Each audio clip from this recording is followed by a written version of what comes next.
Wow,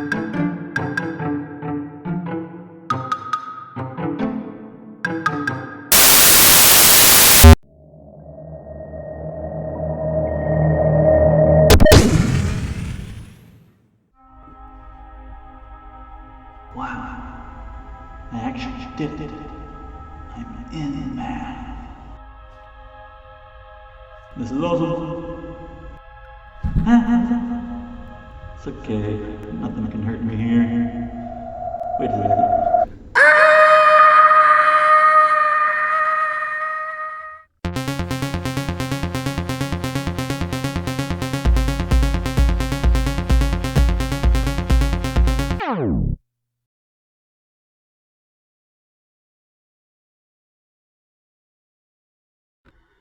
Hi guys, and welcome to another episode of Lost in Math. Today we're talking about combinations and permutations. Fun words. Fundamental counting principle. Before we get into combinations and permutations, we're going to talk about the fundamental counting principle. It states that if there's m ways to choose your first item and n ways to choose your second item after the first item has been chosen, then there's m times n ways to choose everything. We've kind of used this before with our dice problem. If there's 6 ways for the first dice to land and 6 ways for the second dice to land, then there's 6 times 6, 36 total outcomes. So our first example says that we're making a password. Our password has to be made up of a letter followed by a 3-digit number that is less than 600. So the first part, using the fundamental counting principle, it says the number of ways to choose our first item times the number of ways to choose our second item after the first one's been chosen. So there are 26 different options to choose for my letter, the first part of my password. There are 26 letters to choose from in the alphabet, so I have 26 choices. Next, to pick my 3-digit number that is less than 600. Before we get started, we have to decide what is a 3-digit number. So it comes down to, do you think 001 is a 3-digit number? I'm going to say that it is. It's debatable, but we got to make a choice to do this problem, so I'm going to say that 001 is a perfectly acceptable choice for a 3-digit number. So how many 3-digit numbers are there that are less than 600? There are 600. There's 599 in between 1 and 599, but we also have to include the 3-digit number 000. So that's one more choice. So there's 599 numbers plus 1. So 600 total choices that are less than the number 600. A little confusing, I know. So thanks to the fundamental counting principle, the number of passwords that are possible are 26 times 600. 26 ways to pick my first part times 600 ways to pick the second part.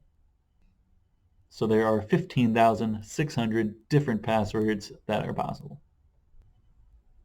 So why don't you take a moment and try the 2 examples.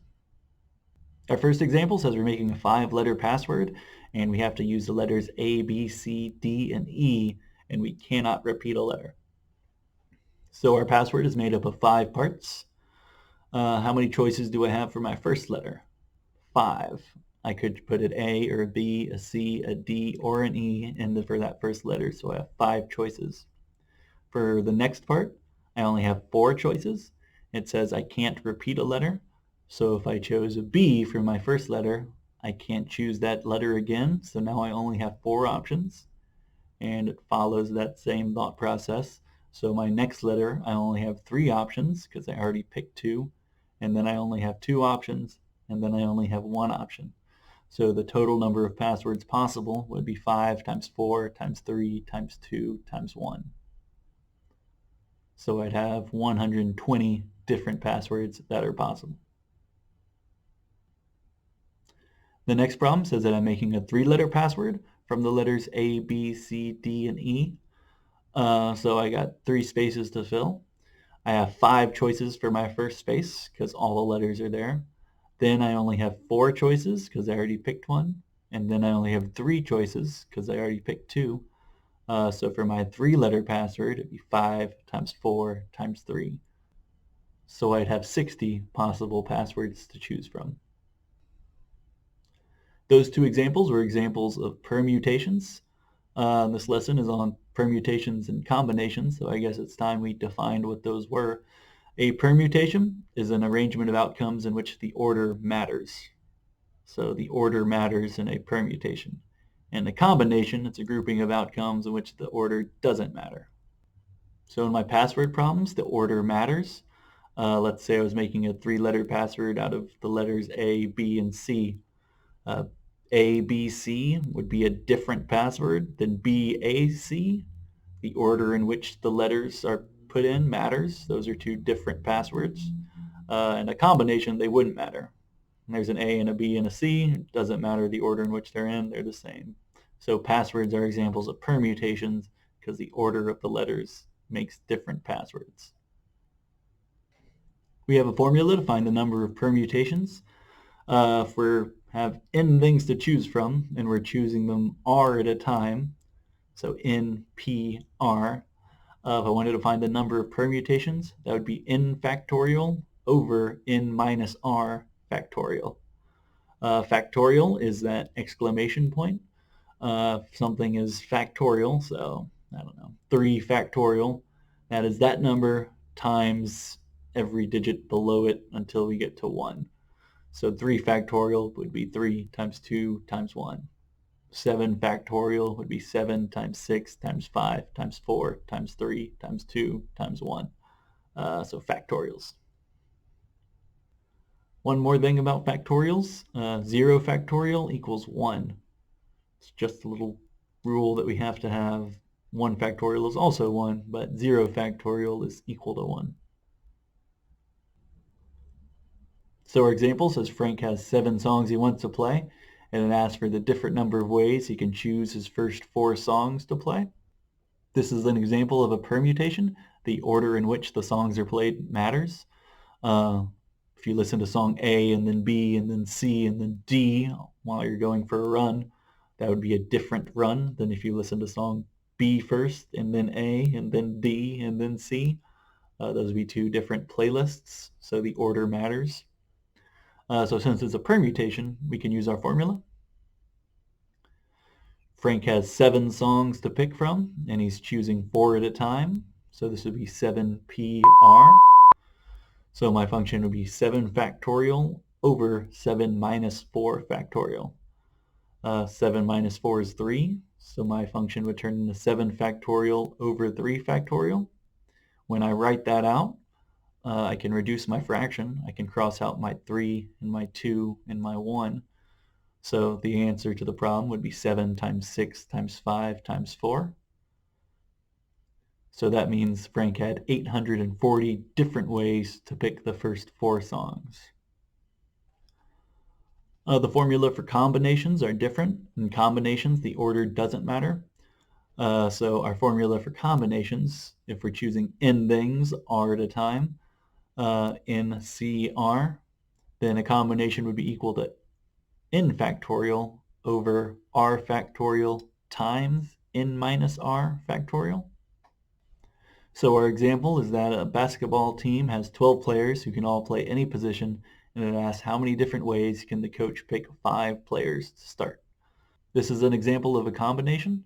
If I picked players A and B and C and D and E to start, that isn't any different than if I picked players D and C and E and B and A to start. The same 5 players are still starting. The order doesn't matter.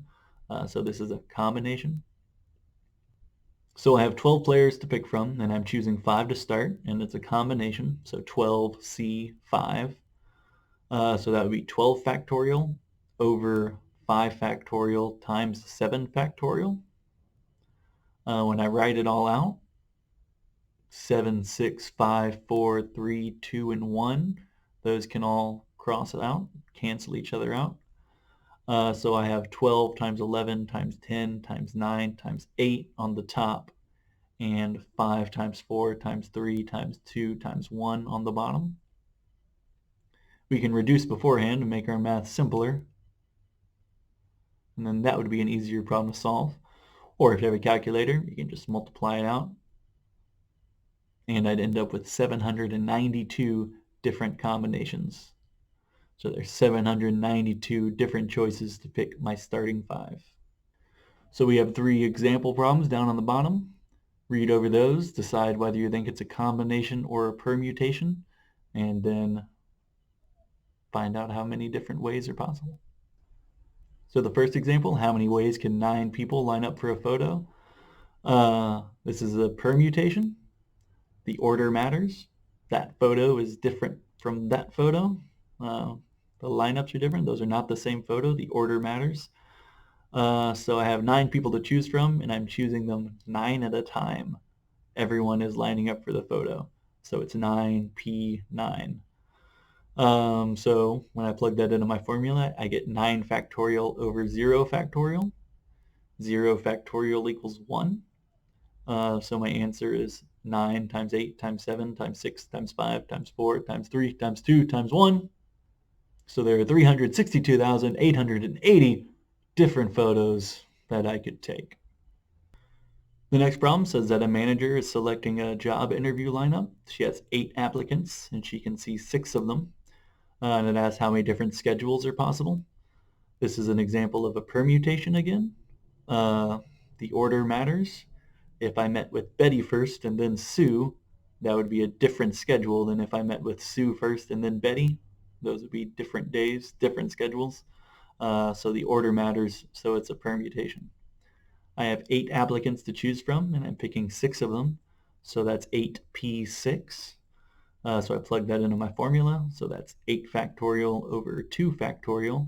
So it's 8 times 7 times 6 times 5 times 4 times 3. So there are 20,160 different schedules she could make. Our next example says that Jessica is choosing 3 after-school programs to join. There are 10 choices, and she's picking 3 of them. This is a combination. If you chose math club, theater club, and Spanish club, that wouldn't be any different from picking theater club, Spanish club, and math club.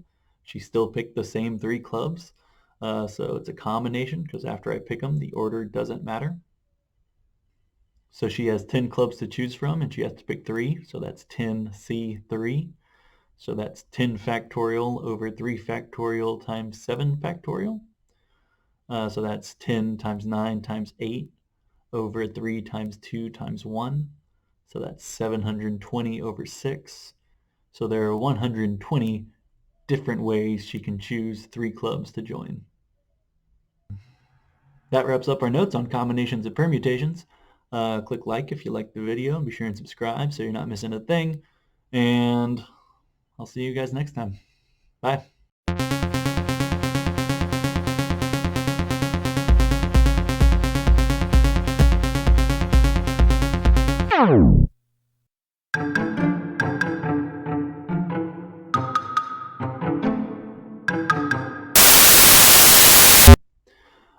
Now we have to get into a question of what is a 3-digit number.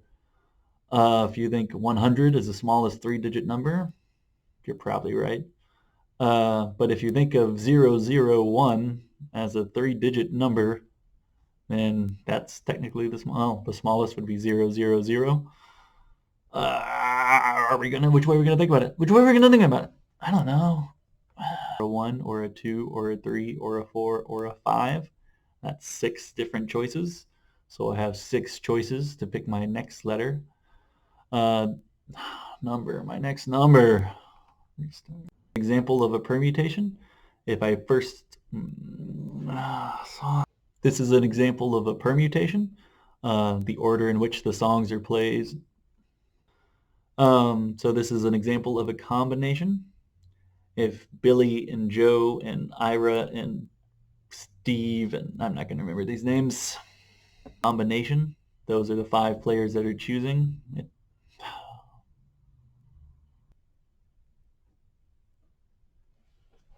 20,000, what? 8 times 7 times 6 times 4 times 3 times 2 divided by 2. What? She's just picking 3. If she chose math club, theater club, and Spanish club, that would be the same as choosing theater club, math club, and... Wait, did I say that? Okay.